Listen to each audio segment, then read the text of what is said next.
Srimate Ramanujaya Namaha. Yesterday we were 700 miles off Kanchipuram along with Sri Guru Yadav Prakasha and his team in the midst of Vindhyas. What happened there is a story that we are going to follow today. But before doing that, let me say our usual song, Ramanuja, Ramanuja, Ramanuja, Ramanuja, Ramanuja, Ramanuja, Ramanuja, Ramanuja. As you recall, Guru Yadav Prakasha had set out with a sinister design in his mind to drown Sri Ramanuja in the Ganga and get rid of the opposition that he was receiving to his thoughts and views. But I also told you that Srimad Narayan intervened and saw that this kind of a cruelty was not executed by Sri Guru Yadav Prakasha. Now, let's go back to the scene. It was in that spot where they had camped Govinda, the cousin of Sri Ramanuja, overheard a kind of a conference among the confidants of Sri Guru Yadav Prakasha, and he realized that the whole Ganga Yatra was conceived to ultimately drown Sri Ramanuja. Sri Govinda, on realizing what is all about, managed to meet Sri Ramanuja alone at a spot nearby and told him to move away from the group from that moment. Sri Ramanuja, being a good student, would not just go by the advice of his cousin, but then when he was told very clearly how things have been weaved or have been woven, Ramanuja had no alternative but to taper away from the group.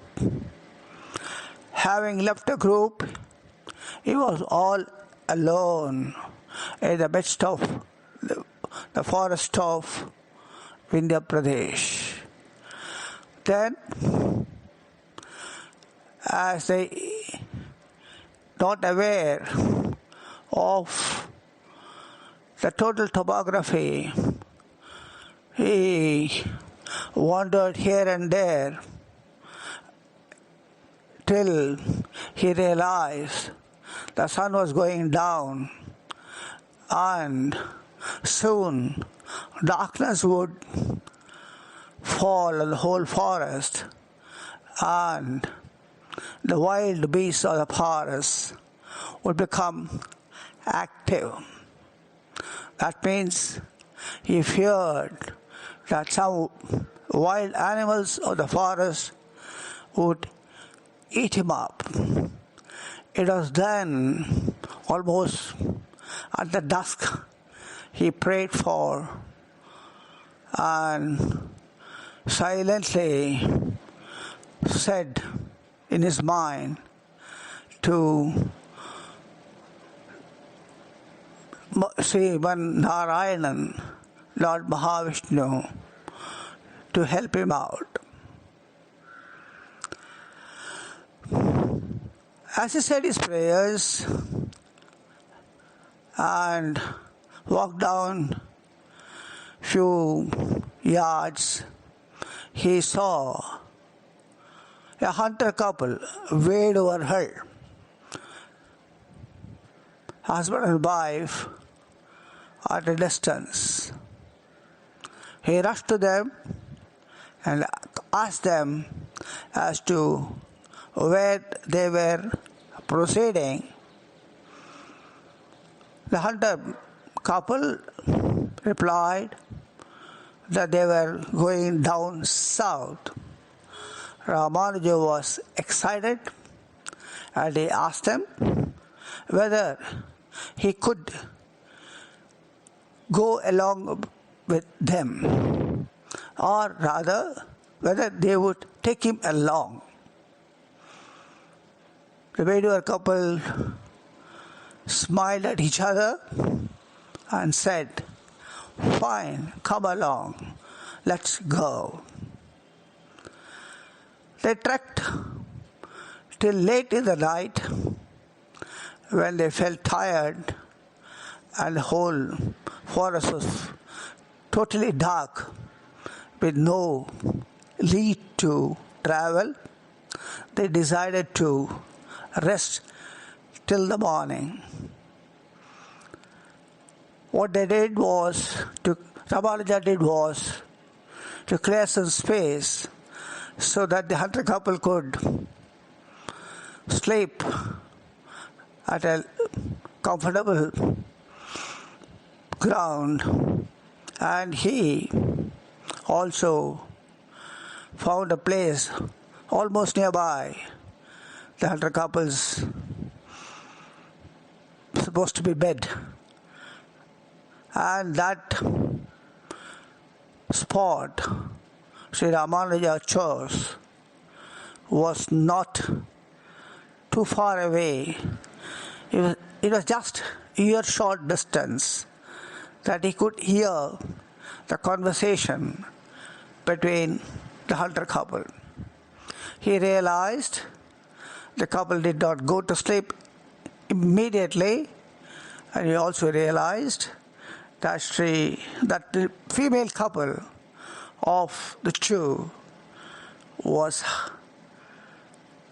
need of water. She was highly thirsty and wanted to quench her thirst with water. Hunter couple told her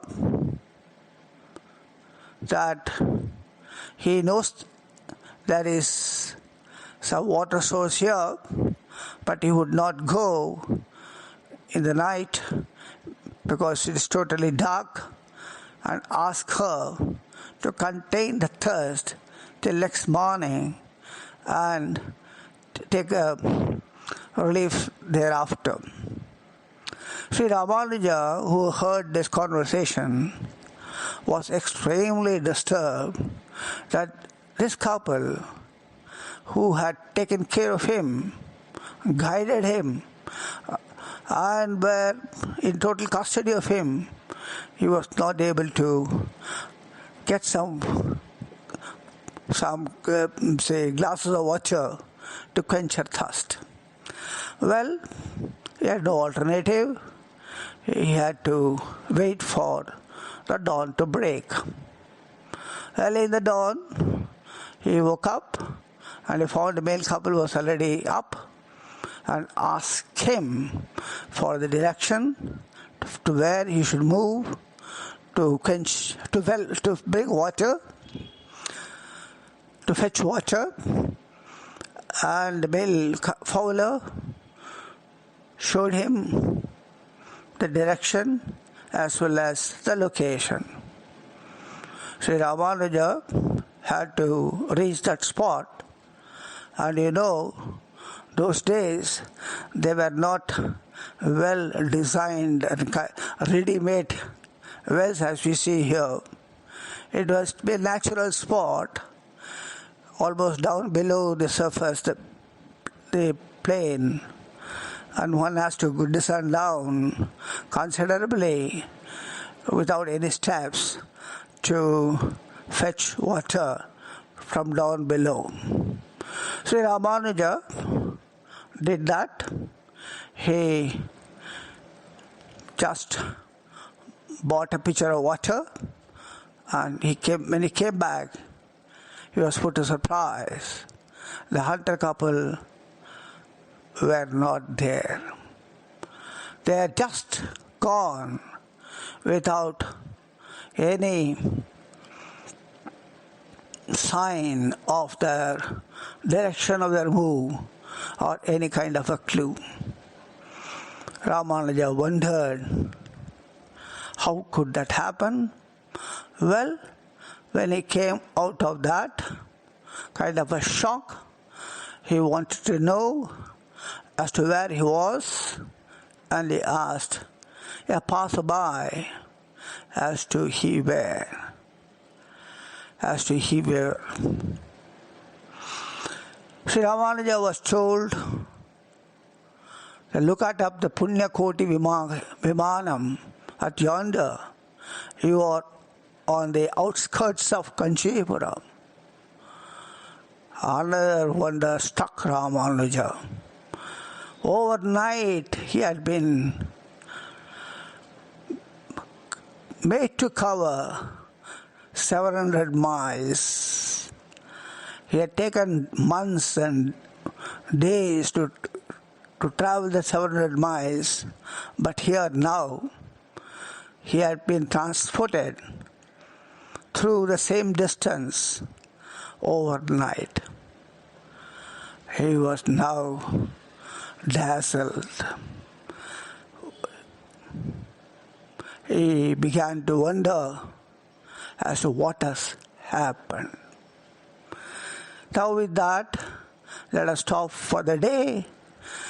Before that, let me just tell you that the Guru Parampara Prabhavam, on which I am basing all these audios, does not say where is that spot in the India Pradesh from where Sri Ramanuja had been retransported, or in other words, where he had left the company of Sri Guru Yadava Prakasha. Now, the Kari Varadhan Kaikari Sabha Sri Rangam, of which I am the president, made a thorough inquiry with whatever help was possible and concluded with the only clue available that it is 700 miles off Kanchipuram. The spot should be Jabalpur or near Jabalpur in Madhya Pradesh. We had two alternatives. One was Jabalpur, and next spot, the closest spot was Narasinghapur or Narasimhapur. We fixed on Narasinghapur as a choice because the same condition as existed in Jabalpur existed here with the river flow and all that. The additional point was there was a Narasimha temple there, and above that, most importantly, there was a hill where the Adi Shankara had meditated upon. If Adi Shankara had meditated upon a hill for a long time, staying there, that means that would have been the obvious choice for Sri Guru Yadav Prakasha. That is what we thought, and we have fixed that spot now as Narasinghapur. So, this is a kind of an addition we have made on inquiry and by what we call as continuing inquiry called research. So, Guru Yadav Prakasa had taken Sri Ramanuja and his team, along with his disciples, up to a spot called Narsingapur in Madhya Pradesh. And thereafter, Ramanuja moved away from Sri Guru Yadav Prakasa.